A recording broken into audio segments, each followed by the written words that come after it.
Tu es un étudiant international au Canada ou tu vas le devenir très bientôt et tu cherches un emploi à temps partiel bien rémunéré dans lequel tu vas pouvoir poursuivre tes études et le faire. Dans cette vidéo, je te présente 5 emplois qui vont te permettre simplement à atteindre cet objectif. On se retrouve après le générique.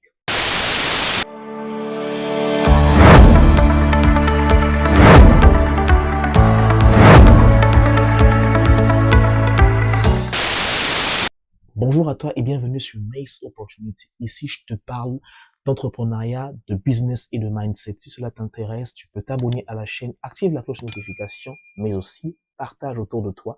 Ça fait toujours plaisir de voir que plusieurs personnes arrivent sur la chaîne. Pour ceux qui ne le savent pas, je suis actuellement aux études au Canada et ça me permet de voir un peu les réalités des étudiants. Voilà pourquoi je partage beaucoup autour de ça. Et si cela t'intéresse, vraiment, n'hésite surtout pas à me poser tes questions. Le marché de l'emploi étudiant au Canada est un marché dynamique. Il présente plusieurs opportunités et on peut travailler donc dans plusieurs domaines, dans la vente, dans l'assistance à la clientèle, en informatique, en infographie et bien d'autres encore. Et aux mesures donc prises par le gouvernement, vous avez la possibilité de travailler jusqu'à 20 heures par semaine lorsque vous êtes un étudiant étranger inscrit à temps complet, donc pendant la période scolaire. Pendant les vacances, on travaille full time, donc à temps plein. Et parmi les boulots que j'ai sélectionnés pour toi, le premier boulot que tu peux faire qui peut te rapporter assez d'argent à temps partiel, c'est de travailler comme assistant à la bibliothèque. En quoi cela consiste en réalité? Eh bien, c'est de travailler donc à la bibliothèque de ton université, de ton cégep, ça va dépendre en fait. Et ce que tu vas faire, c'est de pouvoir réceptionner les étudiants comme toi, de pouvoir donc classer les livres, de pouvoir faire les prêts de livres, de pouvoir faire les réservations des salles, de pouvoir donc faire un peu les rapports journaliers s'il y a un incident au niveau de la bibliothèque, signaler certaines choses, rassurer que les courriers sont bien entretenus, répondre aux courriers. Donc c'est un peu ça tes différentes tâches que tu as. Et c'est assez simple parce que ça ne demande aucune expérience. Donc et puis, autour de salaire moyen, vous êtes environ 23,50 de l'heure lorsque vous êtes au Québec, par exemple. C'est quand même assez intéressant lorsqu'on arrive et qu'on a ce type d'emploi. Vous pouvez tout simplement vous renseigner auprès donc de votre établissement. Est-ce qu'ils ne sont pas à la recherche de personnes qui vont travailler à la bibliothèque? Le deuxième emploi que je trouve intéressant, qui paye assez bien et qui ne demande aucune expérience, c'est d'être serveur. Pour avoir travaillé comme serveur, je sais que ça peut être un métier perçu assez difficile pour d'autres, mais je vous assure, il est bien plus rentable que ce qu'on croit. Pourquoi? Déjà, il faut savoir que lorsqu'on est serveur, on a pour tâche de pouvoir accueillir des clients, de les offrir des menus, de prendre leurs commandes, de leur servir et également aussi de réceptionner leur paiement. Bon, ça dépend de dans quel restaurant vous êtes. Il y a des restaurants qui sont donc qui utilisent des cartes où chaque serveur a donc un appareil pour pouvoir collecter donc les fonds que les clients doivent payer. Et donc vous avez ce type de restaurant là, mais toujours est-il que dans chaque restaurant quand même le serveur c'est lui qui est en contact avec les clients. Donc autour des salaires, vous êtes environ, lorsque vous êtes au Québec par exemple, vous êtes à 15,75 de l'heure, donc c'est le salaire minimum en ce moment, mais il faut le savoir que facilement vous vous sortez avec plus que ça parce que vous avez des tips, donc des pourboires. Les pourboires, c'est simplement les clients qui vous offrent les pourboires. Et là, ça devient très intéressant parce que parfois dans les shifts, vous sortez avec 50, 20, 30 dollars, ça dépend des shifts de 3 heures. Moi, je me rappelle encore lorsque je travaillais dans un restaurant, je sortais jusqu'à 80 dollars pour un shift de 5 heures. 80 dollars, je sortais avec. Et l'avantage, c'est que le tips, on te le donne souvent. On te le donne comme ça. Et moi, je travaillais dans un restaurant où le tips n'était pas imposable. Donc, on le sortait directement.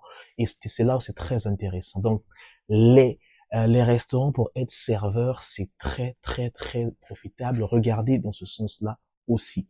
Le troisième boulot que j'ai à te proposer, c'est l'être livreur de nourriture. C'est un peu lié à la restauration. Ça, c'est très intéressant.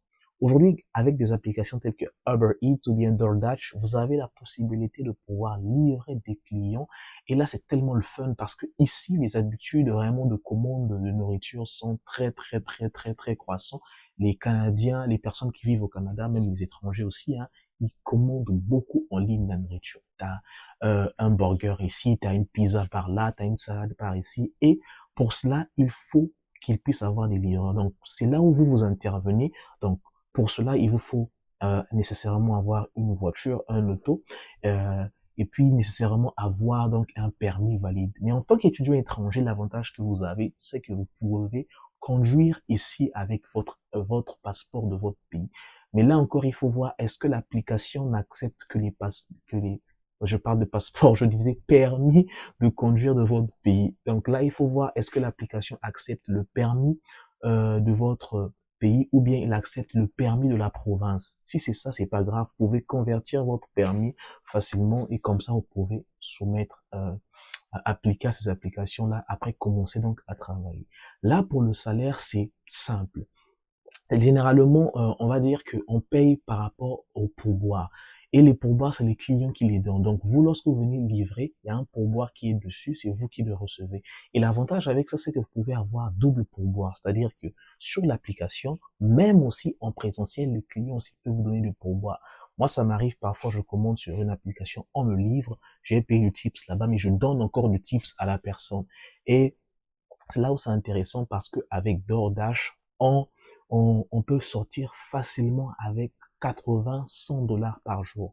J'ai des amis qui font le même business ici et ils sont vraiment, ils arrivent quand même à se faire quand même pas mal sur ce business-là. Donc, vous pouvez regarder dans ce sens-là. Cela vous sera assez profitable aussi. Le quatrième boulot que je vous propose, c'est d'être assistant à la recherche. Là, c'est encore très intéressant. Dans vos universités, il y a il y a ces offres qui sont mises en ligne pour chercher des personnes qui vont être donc des assistants à la recherche. Généralement, vous travaillez avec des chercheurs ou avec des professeurs, et votre travail, c'est de simplement les assister. Ça peut les assister, par exemple, en corrigeant les examens, les assister en faisant des laboratoires, les assister en faisant des tests, les assister en faisant des activités. Il y a beaucoup de choses que vous pouvez faire avec donc ce job-là. L'avantage, c'est que c'est lié à votre domaine d'études. Donc, si vous venez en informatique, vous allez devenir assistant en informatique. Si vous venez donc en administration, vous allez faire donc assistant en administration. Cela vous permet tout simplement de pouvoir aussi avoir de l'expérience dans votre domaine. En plus, ici, on tourne souvent environ 23,73 dollars de l'heure, c'est ce qui est très intéressant en moyenne, hein, 23,73 dollars de l'heure, c'est ce qui est très intéressant parce qu'il faut savoir que lorsqu'on travaille pour les universités, le salaire est très intéressant. En plus, ce que je ne vous ai pas dit, c'est que lorsque vous travaillez sur votre campus, là où vous faites vos études, vous pouvez travailler à temps complet, 40 heures par semaine, 60 heures par semaine, il n'y a pas de problème parce que votre employeur, c'est votre établissement. Ça, c'est vraiment intéressant. Enfin, vous pouvez devenir tuteur en ligne ou en présentiel. Ça aussi, c'est intéressant. Parce qu'il faut savoir qu'ici, il y a beaucoup de personnes qui veulent de l'aide au niveau de leur scolarité, qui veulent être accompagnées. Et des fois, c'est pas facile, surtout lorsqu'on vient à peine d'arriver à l'université, lorsqu'on prend le cas de l'université pour les étudiants étrangers. Lorsqu'ils arrivent ici, ils se rendent compte que le système de formation n'est pas le même que celui qu'on fait en Afrique. Donc, ou bien dans les autres pays, que vous soyez en France, en Afrique, peu importe, en tout cas, c'est pas le même système. Et lorsque vous arrivez ici, il va falloir que vous puissiez apprendre à s'adapter, comment eux ils font les choses. Donc là, lorsque vous avez cette expérience-là, même lorsque vous arrivez tout de suite hein, et que vous avez quelque chose de plus, c'est-à-dire que vous adaptez facilement, vous arrivez simplement à comprendre comment ça se passe, vous pouvez là accompagner d'autres personnes. Ça peut se faire de bouche à oreille par vous-même, ou bien ça peut se faire aussi en allant sur des plateformes qui sont mises à disposition pour pouvoir donc offrir ces services-là.